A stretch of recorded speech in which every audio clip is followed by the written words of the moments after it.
Hello and welcome to Smash Hit Sports. I'm your host, Cody Rear. We had one of the best rivalry weekends we've seen in college football in a long time. We had some upsets. We had great games. We have a whole hell of a lot to talk about. And I have Corey Hall on as my guest this week, an absolute electric factory. Make sure you go follow him on all social medias at Corey from the KY. His links will be in the description and all of that. Corey, welcome on, man. Thanks for coming on. Hey, man, so glad to be here, man. Excited to talk some good college football. Had a great weekend, man. Great weekend. Absolutely. And we would be doing this rivalry a disservice if we didn't talk about it first, because it was the biggest game of the weekend. The game, Michigan 45, Ohio State 23. Were you shocked by this outcome? Because I thought Michigan had a chance to win. I didn't think they had a chance to blow them out. To be honest with you, man, I was a little shocked. Obviously, you go back to last year, and it was the game was bad weather, and Michigan's a physical team, so you knew that, and I really thought, with Michigan's running back being out, he being hurt, man, I really thought that was going to hurt him, but man, I'm telling you, the passing game is what shocked me for Michigan, to be honest with you. Ohio State gave up a lot of big plays. The tackling wasn't good. I don't know, man. Ohio State's defense did not look good Saturday at all. Michigan was just a more physical team. I mean, that's just what it was. Yeah, I think the biggest where Michigan won the game, it was in the trenches. Their offensive line is, in my mind, the best offensive line in the country. They can dominate you at the point of attack. They are so damn good. But like you said, J.J. McCarthy was shockingly good, because if I thought the game had to come down to J.J. McCarthy to win it, I thought Michigan was going to lose. And he put up numbers in the first half, and he did what he needed to do in the second half. They played a hell of a game. So you're from at least that area, right? Yep. Ohio State. Surely they're not talking about getting rid of Ryan Day, right? Well, yeah. I can't believe that, to be honest with you. I can't believe that. I mean, yeah, their biggest game, Michigan X out in week. You know how they are. But yep. Last year it was more, getting rid of the D coordinator, I believe, is what everybody was talking about. But this year, man, I've seen all over Twitter getting rid of Ryan Day, and I just think that I'm flabbergasted by that. I mean, are you? I mean, what do you think about that? Absolutely. I understand that as the head coach for Ohio State, you have two jobs. It's to beat the team up north, and it is to win national championships. And Ryan Day has not done either of those yet. However, he has a 34-4 conference record. Like, what more can you ask for as a head coach? He's been unbelievable. He's lost to Michigan twice in the last, 8, 9, or since he's been the head coach. Yeah, and I understand that. I understand where you can start to question it a little bit. They still have one of the top recruiting classes in the country. They still have one of the best wide receiver rooms and offenses in the country, and they're going to be just fine next year. I understand that the expectations are unbelievably high at Ohio State, but every team in the country except for maybe 2 or 3 would love to have Ryan Day, and that is Clemson, absolutely, Alabama, and possibly Michigan. Absolutely. Marvin Harrison's a star. That kid, he's unbelievable. Is a star. Unbelievable. And obviously, they didn't have, I can never pronounce his name right. Is it Njigba Smith? How do you pronounce his name? Jackson Smith and Jigba. Yes. Obviously they did, losing him hurts. Yep. But, Marvin Harrison, he's amazing. He's amazing. But like you said, the game was won in the trenches, and that shocked me because obviously Blake Corum's a star. I mean, he's one of the best running backs in the league or in college football, and it was just, I don't know, man. But I wouldn't go as far as getting rid of Ryan Day. Don't get me wrong. But some Ohio State fans, only thing that matters, they want to beat Michigan. I mean, it's the bragging rights. You know how rivalry week is. Now, granted, they want, of course, some of them still think they should be in the playoffs. Now, I don't think that's going to happen. I think it's USC that's taking the 4th spot, but, but getting rid of Ryan Day is ludicrous to me. Ludicrous. I agree 100%. I will say he was outcoached. Like, Jim Harbaugh outcoached him in the second half. Ohio State only scoring 3 points in the second half of that game is I mean, he got out coached. It is what it is. But I don't think this is the final straw for Ryan Day. I think he will be just fine. We also got to mention Cornelius Johnson for Michigan. Dude, you want to talk about big plays? He tore it up, man. They didn't have an answer for them. You know what I mean? And then you got the backup Edwards for Michigan. Yeah, Donovan Edwards was unbelievable. Like you said, it had everything to do with that offensive line, making holes. Yep. They were just more physical. That's just how it is. More physical. Absolutely. And so you talked briefly about Ohio State possibly getting into the college football playoff. This is how I see it playing out. Is we know who those top three are. It is going to be Georgia, Michigan, and TCU. We know that. I think the committee is going to look at USC, say they are playing for their conference title. Ohio State is not. And I think they're going to give USC the bump. They have a chance, I do too. And I think the committee really loves this opportunity. They have a chance to redeem themselves for the one loss that they have because they get to play Utah this weekend, and we'll talk about that game. Yes, they do. But knowing that that's their one loss and they can show that they're better and they can redeem that one loss, I think they'll put USC above Ohio State.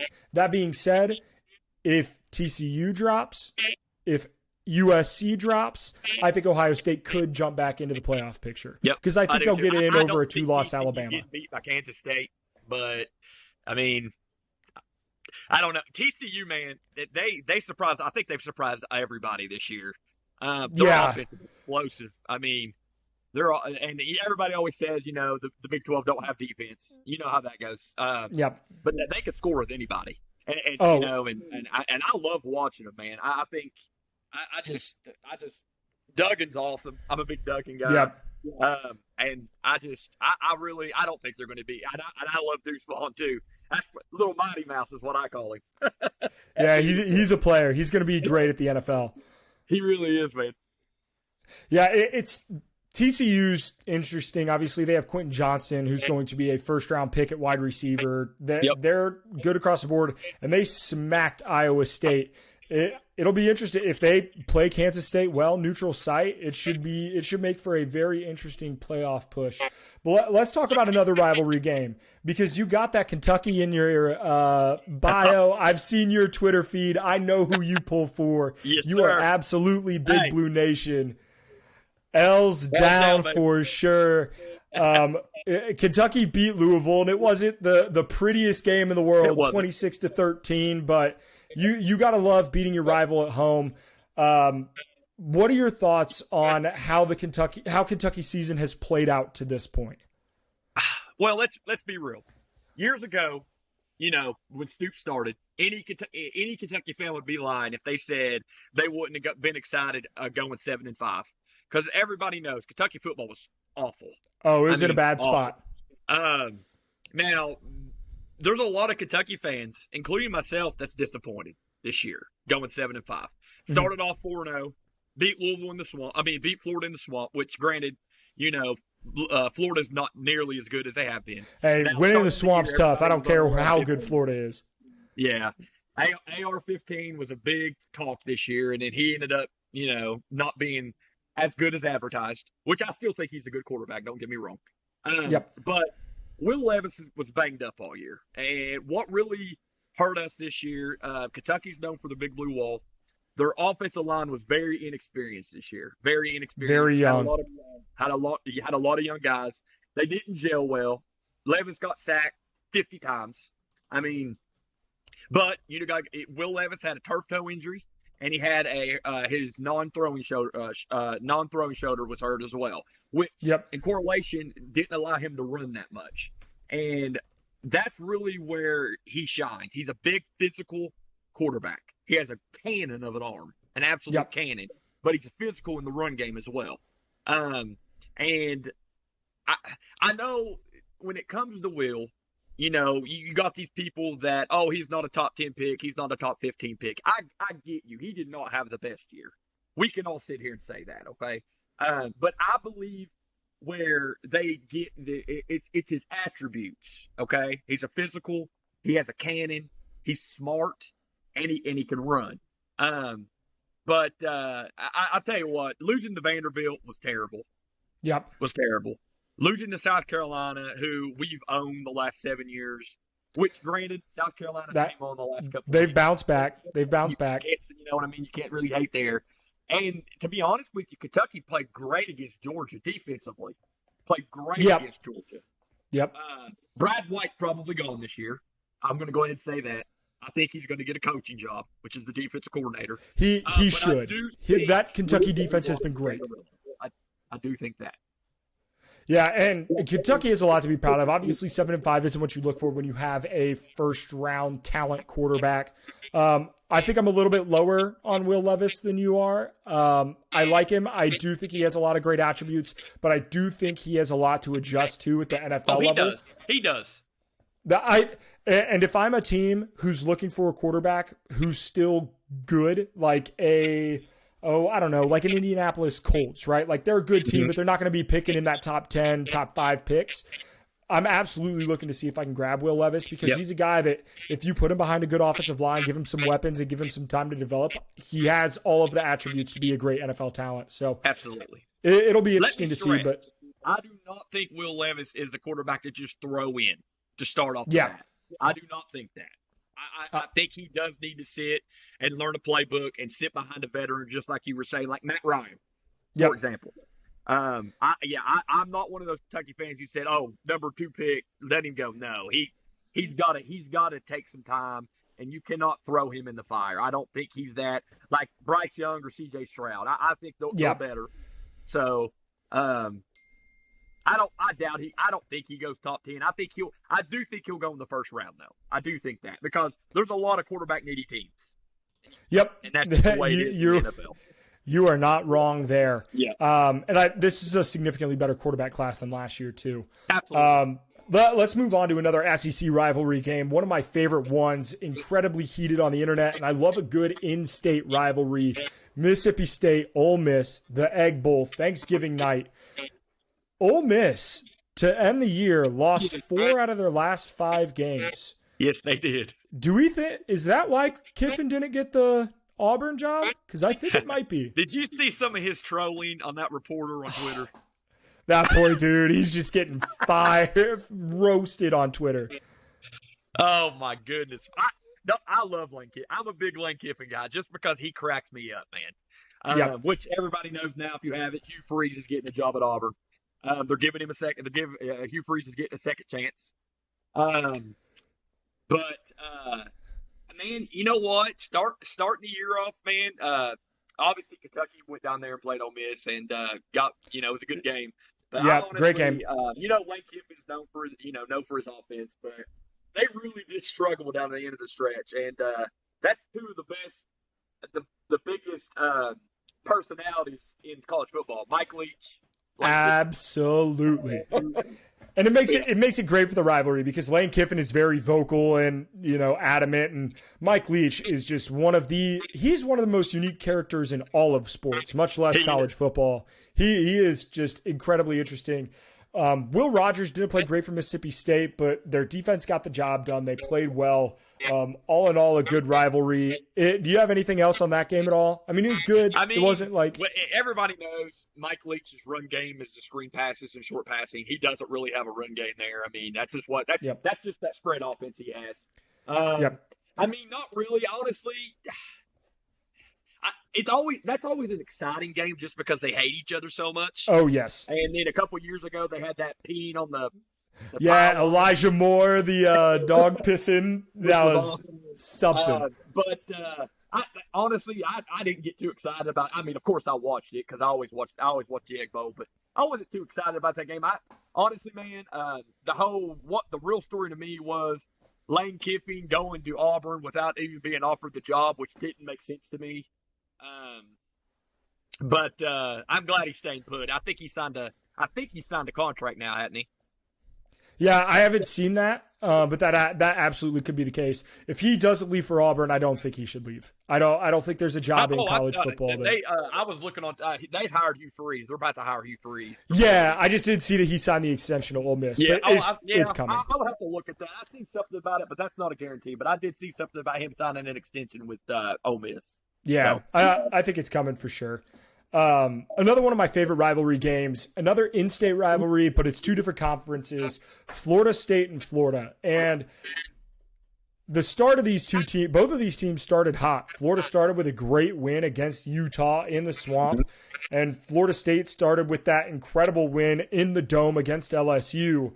Florida State 45, Florida 38. Anthony Richardson is a great player, but I think Mike Norvell really is building something special down in Tallahassee. Agreed. I think they made the right hire. Absolutely. Jordan Travis, man, was so dude. Fun that to watch. one run, So holy shit! He's an electric player. Like I don't know if he'll be on Heisman list next year, but at the 1 yard line to go into the end zone, I don't know. Yeah, I don't think he was trying to slide. I think he was just trying to get under the hit. But my gosh, he's electric, man. He's electric. He's absolutely one of the. That was such an exciting game, back and forth. And AR did play good, man. AR-15 played good. AR is the best when he can run. He can throw and run. But he is so fast in the open field, and he's a tall guy. But that was such a fun game, man. And Jordan Travis, like we mentioned, man, he put on a show. He put on a show, man. He really absolutely did. And Norvell is building something there. I agree. So Billy Napier coming in. Florida's obviously they have talent on that roster. Ended up 6-6. They're still bowl eligible, but not the season that you want if you're a Gator fan. Are you sold on Billy Napier? Because I don't think I'm not. Man, it's Florida. And we can sit here all day and say, I'll give him another year, but it's Florida, and you know how Florida fans are. Florida is used to being top notch. And if I'm going to be honest with you, Cody, I'm not. No, I'm not sold on him. I think they need a high-profile guy there. It's Florida. I mean, yeah. The thing is I wasn't the biggest Dan Mullen fan either. Yep. But when they hired him, man, I wasn't a big fan of that hire. I just didn't think it turned enough heads. And 6-6, that doesn't fly at Florida. That does not fly at Florida. And it started off good with that big win against Utah, but it was downhill from there. So I'm with you on that. I don't think Billy Napier is fit for that job, to be honest with you. Yeah, we'll see how short of a leash they've got. It'll be interesting because Florida is, at any point, they could bring in a couple transfers, get a couple recruits, and be right there. So I'll be interested. Florida's a hot ground for recruits. So, but absolutely, like we talked earlier, Norvell's got something special in Florida State. So yeah, they're going to be battling. Yep, and either way, they're both doing better than Miami. That's for damn sure. What happened there? Cristobal, man. Oh my goodness. Well, I just don't think they have the right guy at quarterback with Van Dyke, and we'll see. Miami's something to keep an eye on this offseason, but not necessarily a rivalry game. But I want to talk about this game for more of what happened after. Tulane 27, Cincinnati 24. Cincinnati had a 33-game home winning streak stretching back, I think, 2018. Just an absolutely unbelievable home winning streak for them. Busted, but Luke Fickell heading to Wisconsin to be the next head coach of the Badgers. Yep. That was shocking to me. What do you think of that hire? Well, I seen his contract today. He's making about $50 million. I like Luke Fickell. Honestly, with him not leaving last year, I thought, and if I'm not mistaken, Cincinnati extended him last year, if I'm not mistaken. Yeah, but normally teams do that when you have a great head coaching prospect because now Wisconsin has to buy out that contract. Yeah, the buyout, of course. I like it, man. I like it. Luke Fickell did great things at Cincinnati. Had him in the run last year. But now he's going to a bigger conference. I think it's a good hire. Wisconsin's known for running the football, offensive line. But I like it. Are you a fan of it? Or I've always been a Luke Fickell fan though. So that's pretty close to my home. That's pretty close to me anyway. So.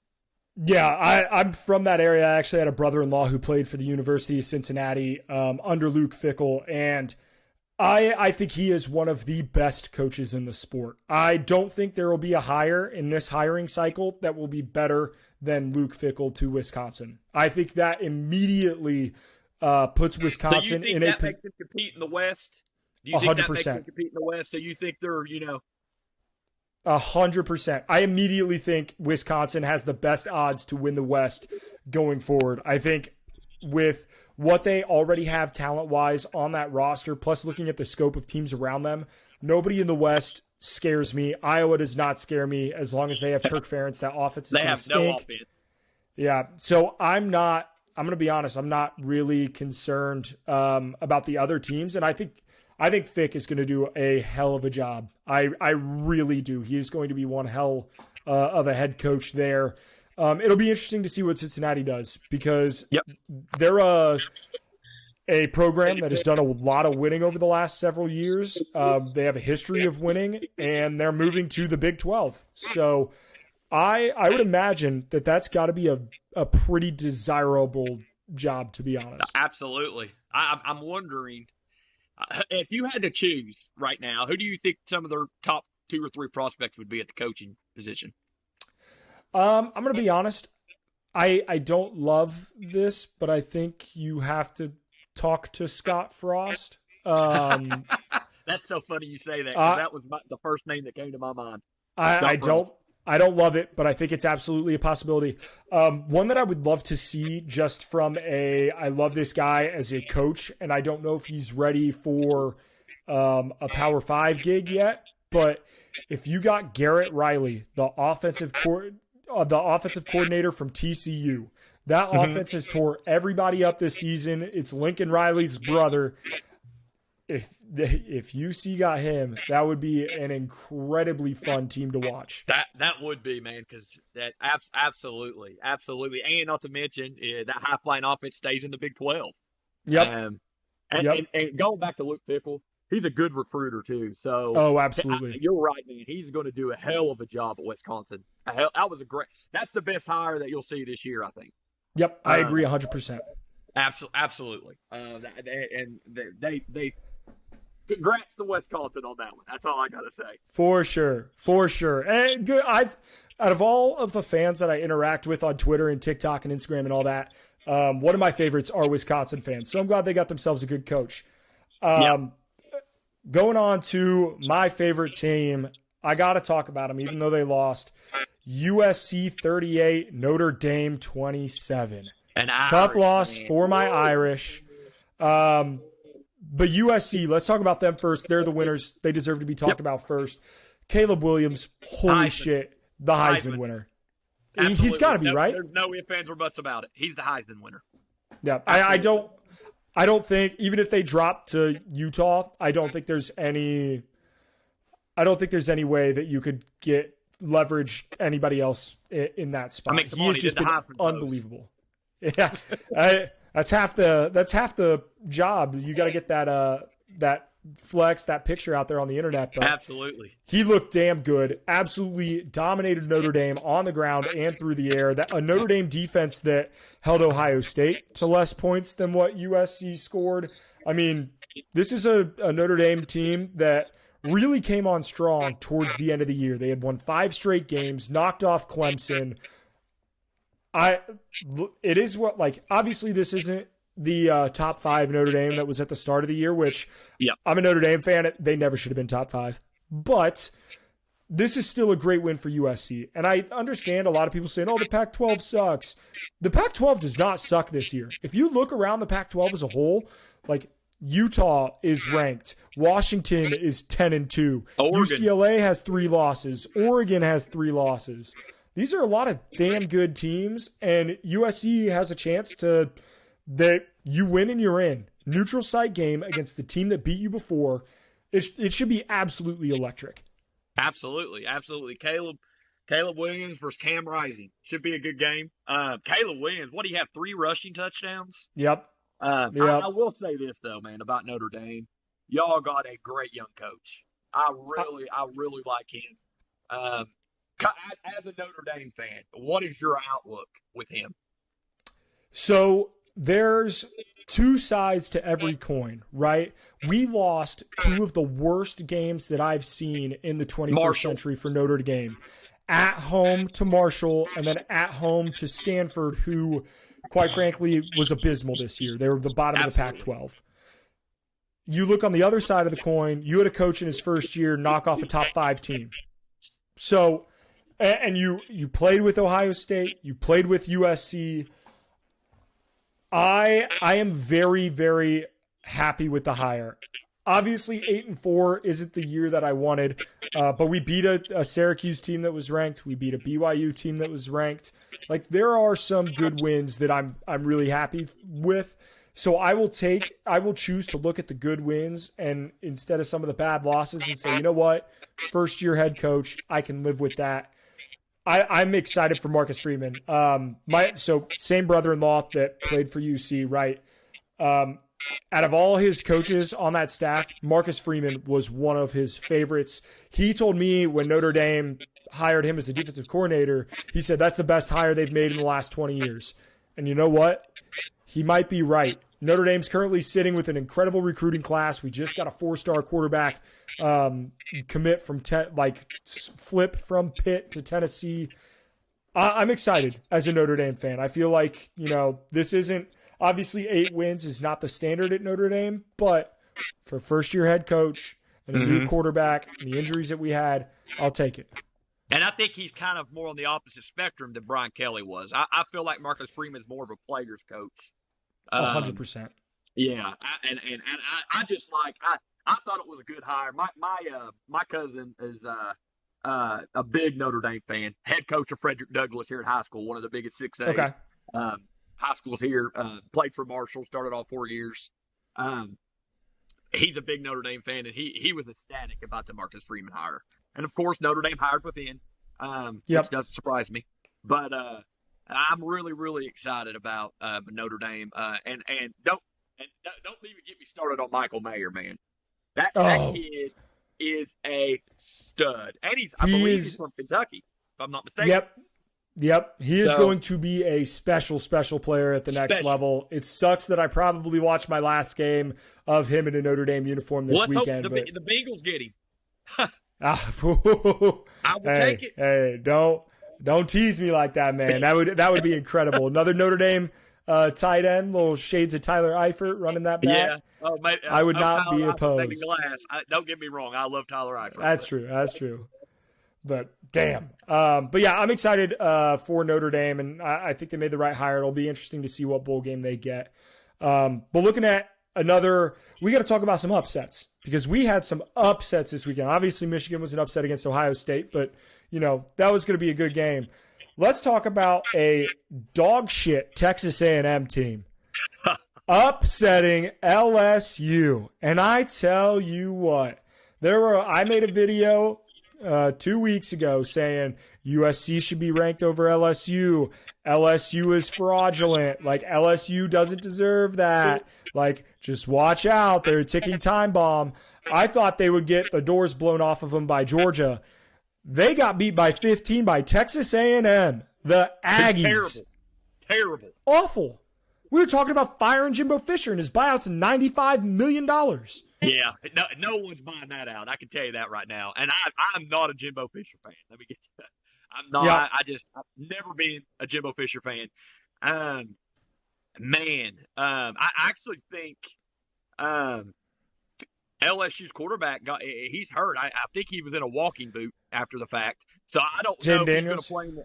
Do you know if he's playing in the championship game or? Let me do some quick Googling real quick. So looking up after that game. So now don't get me wrong. I don't expect LSU to beat Georgia, but yeah, me neither. I mean, I don't know, man. That game. Brian Kelly said he's pretty optimistic that quarterback Jaden Daniels can practice on Tuesday and play in the SEC championship game. So it looks like they at least are going to have their guy. But yeah, I think Georgia. Let's be real. So the way LSU started this year, getting beat by Florida State, I honestly thought, Brian Kelly, I know we can all throw shade at Brian Kelly. The way he had a fake country accent going down Yeah. there, Me doing and the my little dances. family. Yeah. We all know that's not how he is, especially you, a Notre Dame fan. You know that's not how he is. He was just being Brian Kelly. I honestly thought Brian Kelly's a good coach. He is. Oh, he's a winner. I thought he is a winner. A 7-5 season. I thought that was going to be their season this year. But they surprised me. Jaden Daniels had a pretty good year. They have a good receiver in Boucher. But getting beat by Texas A&M, a trash Texas A&M team, who really their only great player is what is it, Asache or Akache or however, I've never pronounced it. Yeah. A-Chain. They got a good wide receiver too, Edwards, but I think he's a true freshman. Yeah, he's a freshman. But did that surprise you as much as it surprised me? Honestly, it did. I am a gambling man. I had bet on Texas A&M to cover. Because again, I was not a believer. They had a huge point spread, but I am surprised that they won at home, especially the crowd at the game the week before when they played UMass was just abysmal. I mean, that stadium was 90% of the way empty at halftime, but I'll give credit to A&M, their fans, the whole 9 yards. They showed up to play. Kyle Field was electric, and they out-physicaled up. They played like they were the team that was fighting for a playoff spot, not the other way around. That's very right. And LSU right there. Now, granted, I don't think – so let's say LSU had won that game, all right, and then they would have been a 3-loss team if they got beat by Georgia, correct? Yeah. So, regardless, I didn't see them beating Georgia. I think Georgia's far and away the best. Yeah, no. Yep. So I don't think they would have made the playoffs regardless. Now they would have made a New Year's Six bowl. Yep. But that right there, it was an embarrassment because you're right. Kyle Field, that place is usually rocking, and like you said, man, it has been that the crowd there's been abysmal because they've been terrible. I mean, they don't have a consistent enough quarterback. And the way LSU have been playing, Emory has actually been playing pretty good. I have a buddy who's a big LSU fan. Trust me, I hear it every day. And he even came out and said, I honestly thought this was going to be a 7-5 year. So he's proud of where they are. I think they are a year ahead. Brian Kelly, like I said, is a good coach. They're going to have a good recruiting class. That was a surprise to me. That was definitely a surprise to me. 100%. A hell of a game. Let's talk about another surprise. South Carolina, the Gamecocks, 31, Clemson 30. I thought Clemson was fraudulent all year. I haven't been a fan of Clemson. Notre Dame, I'm glad Notre Dame beat them, so we didn't have to worry about them sneaking their way into the playoff. And South Carolina put the nail in the coffin. Spencer Rattler, like the redemption tour? Can we be honest about something here? DJ is not a good quarterback. No. He's not. No. I don't think he's going to the NFL. I don't think he will be the quarterback of Clemson. He won't be the quarterback of Clemson next year. So I'll be interested to see whether he stays on that roster or if he transfers out, goes and gets himself another opportunity. I can see him transfer. I think he should. I think that would be best for him, to be honest. I do too. Absolutely agreed. He's just not very good. But we got to give credit where credit's due. Spencer Rattler, like you were saying, man, coming off the Tennessee performance, throwing five touchdown passes. Oh yeah. South Carolina, man, you got to give it to Beamer. Got to give it to Beamer ball there. He's doing something special. Beamer ball. He really has been doing a lot of good down there. I think they're ahead. When you talk about a team that's ahead of schedule, I think South Carolina is ahead of schedule. I think Spencer Rattler should come back next season. I think that would be in his best interest. And I think that puts that's a lot of good momentum going forward for South Carolina. If they get the Gator Bowl and, can get a bowl win, they've got a lot going for them. They do. I'm a big fan of Bell, the running back. Yep. I think he's a freshman, if I'm not mistaken. Is he not? I'm not 100% sure, to be honest with you. I'd have to look. Yeah, I think. Yeah, I'm pretty sure he's a. I could be wrong on that, but he's a good ball player.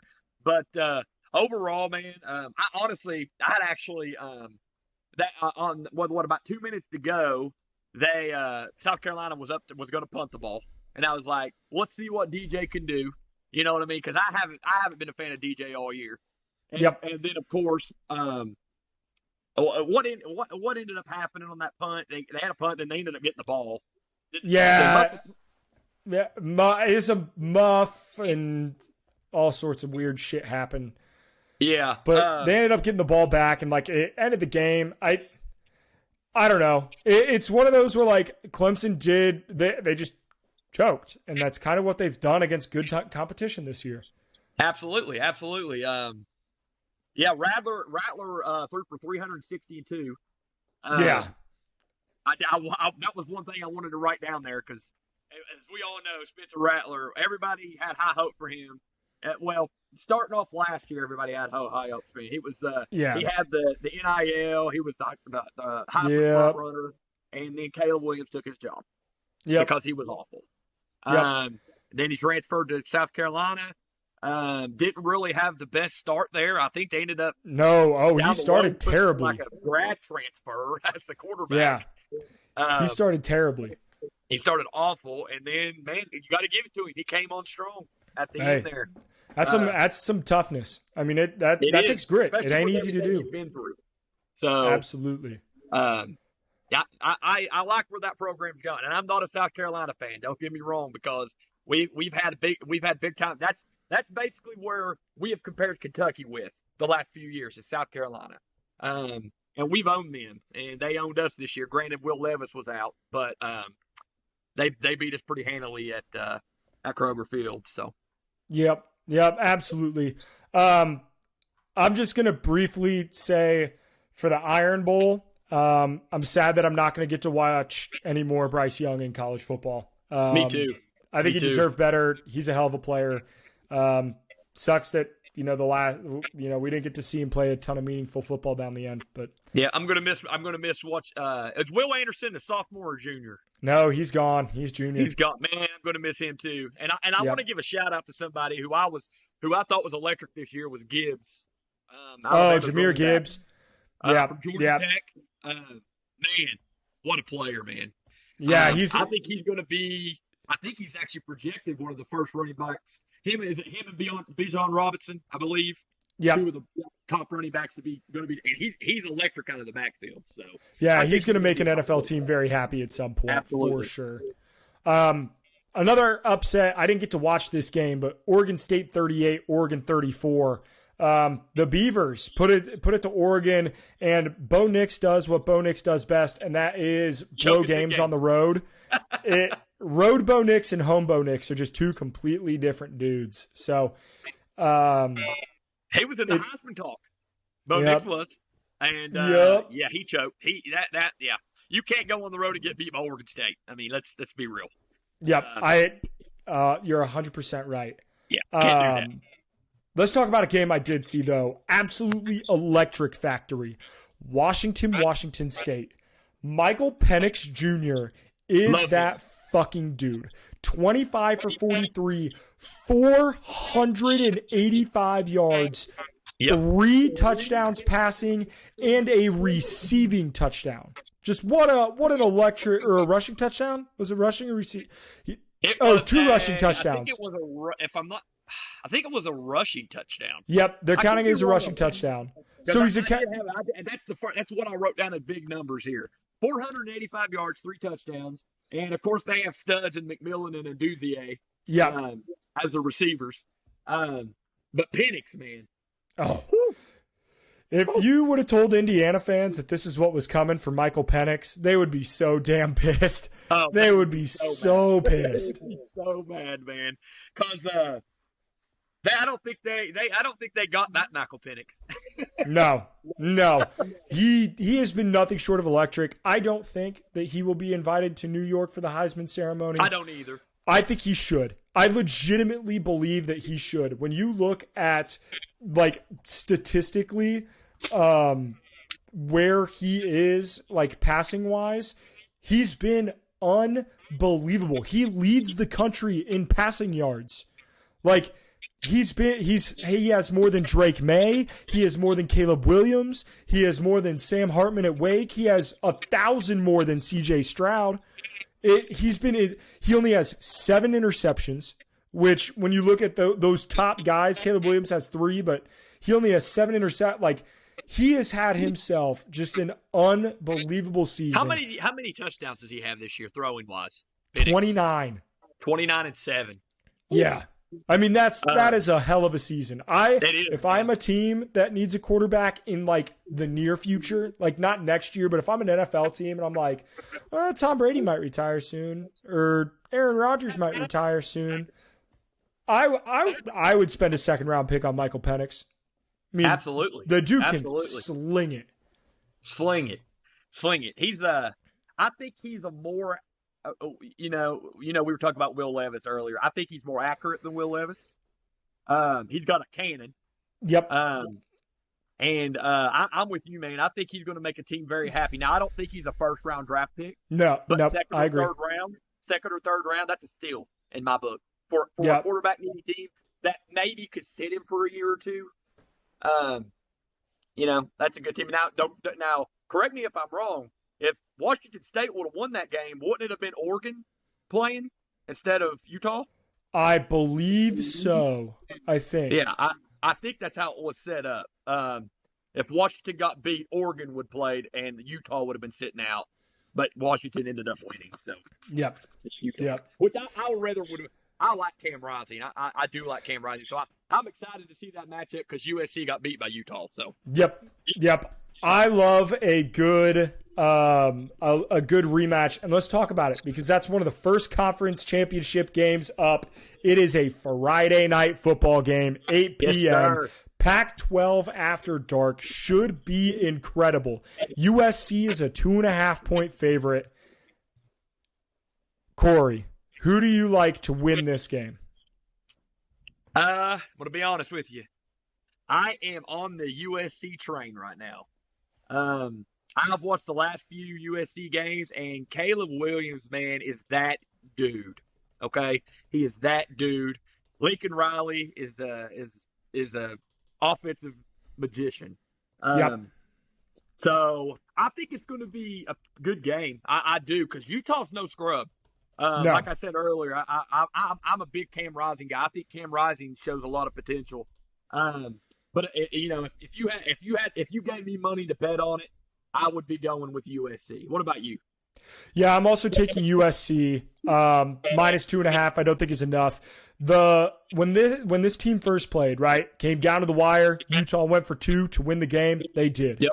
A gutsy ass call, but a lot of things went Utah's way when it came to balls just bouncing the right way, and that sometimes that happens. I like Utah. I think they're a great team, but that game was at home on the night that they were memorializing 2 of the players that had passed in that program. Absolutely. I don't think you are going. Utah's a very, very difficult place to play. Like that stadium is no joke. Neutral site in Las Vegas. Also give me the Trojans. I believe too. Yep, it does. It does. Go ahead. Yeah, I think Caleb Williams is on a roll. I think he's going to do his thing, and I like Absolutely. Utah to win and cover. You can't discount Addison.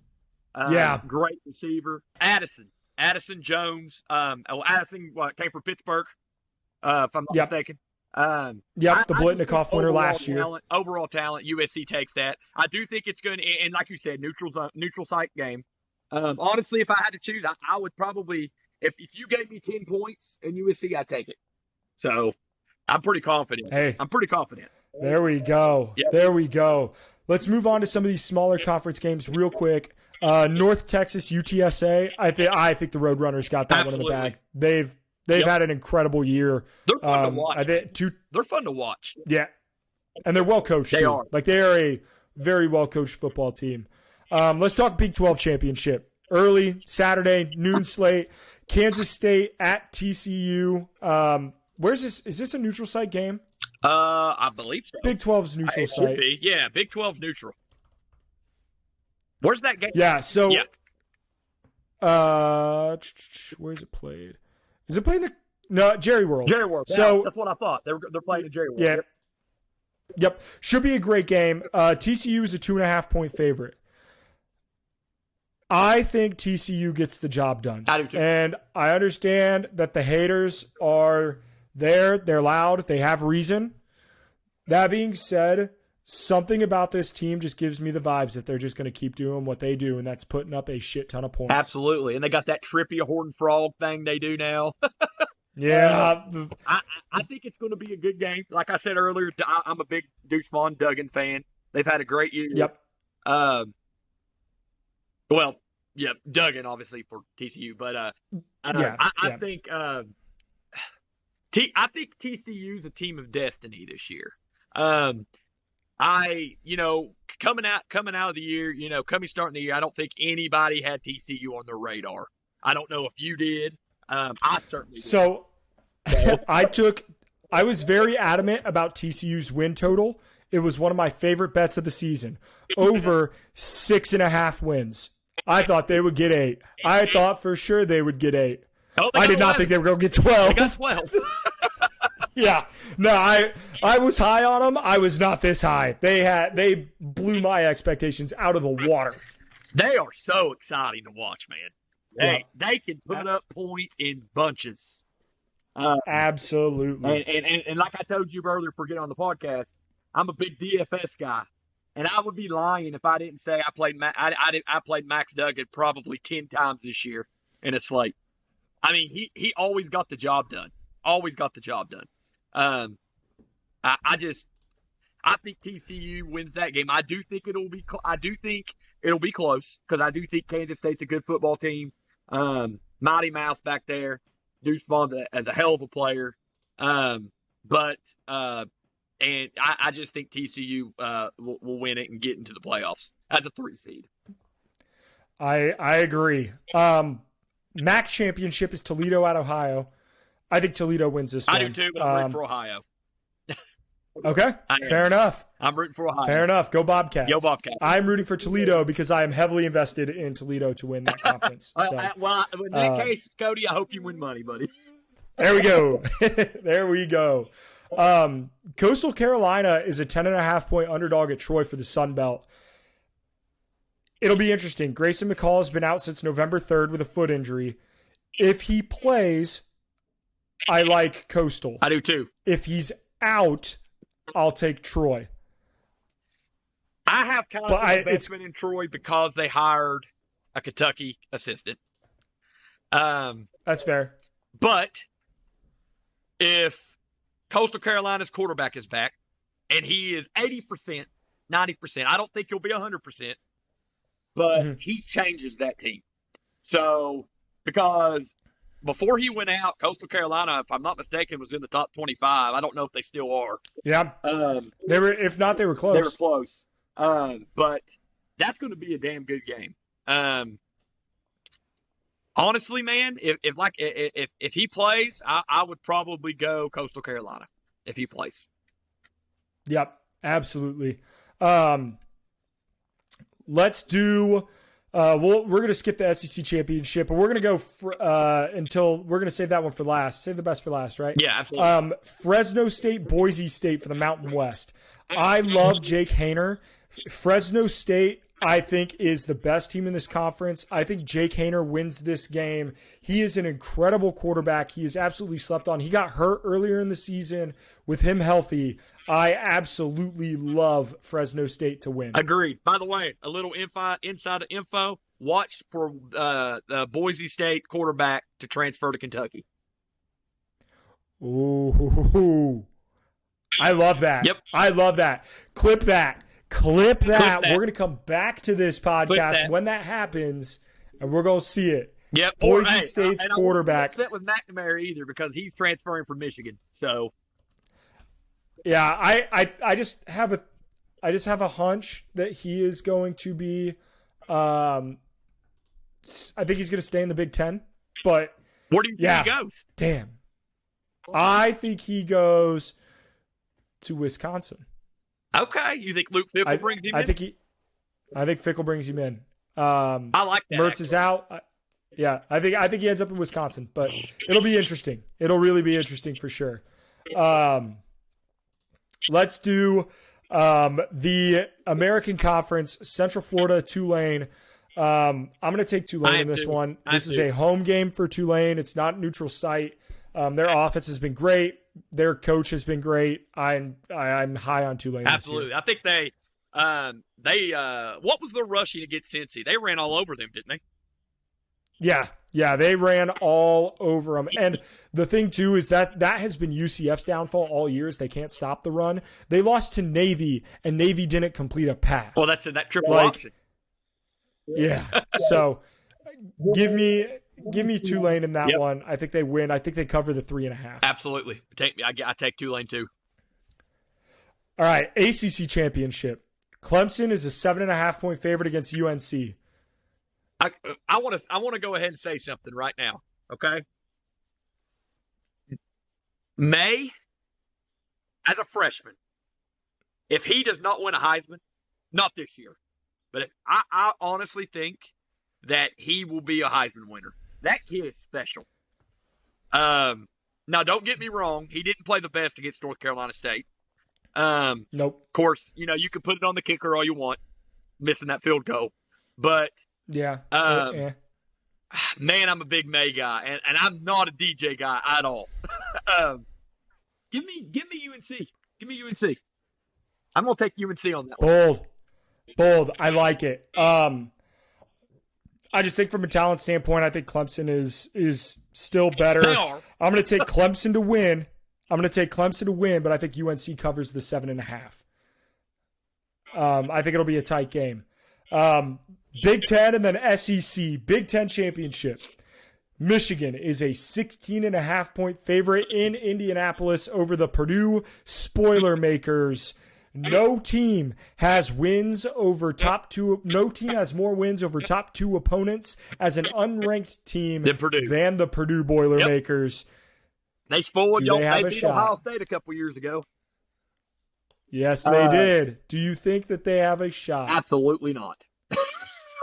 Yeah. Absolutely not. Is Blake Corum back? So he suited played up a little bit. Yeah, he suited up and he played a couple snaps in the game this weekend, but I don't know if he's 100%. I don't honestly. They might be like, "Hey, stay ready if we need you," but if we don't need you, we don't need you. They have Donovan Edwards. I think they'll be fine. Do you think Purdue has a shot in this game? No. I just there's one, like, there are teams that are very talented that can have things that won't show up. Offensive line always shows up. If you have a good offensive line, you're going that shows up week in, week out. I think that shows up this year, by the way. There's no doubt in my mind. Yeah. Oh, 100%, and they should. So that's why I think they win. I think Michigan wins. I think they cover 16.5. I think they also staying in the Big Ten. I don't know if you've seen, but Osu, the Penn State star lineman, is returning to Penn State, which is big. I seen that on Twitter earlier. He's not. I believe, if I'm not mistaken, he was hurt. But he's an absolute stud, and he announced he's coming back for Penn State. So that'll help. Hell yeah. I know it's not flashy, but that'll help Penn State. I think Penn State next year is going to be a force. I think they're going to be good next year. I hope so. We need more good teams in the Big Ten. We do. Holy shit, we didn't have it this year. Last game, we're going to do the SEC Championship, the granddaddy of them all, in Atlanta, Georgia. Georgia Bulldogs, LSU Tigers. Georgia is an 18.5-point favorite. Georgia covers. Is there Georgia covers? Absolutely. Best team. All right. Best team by far.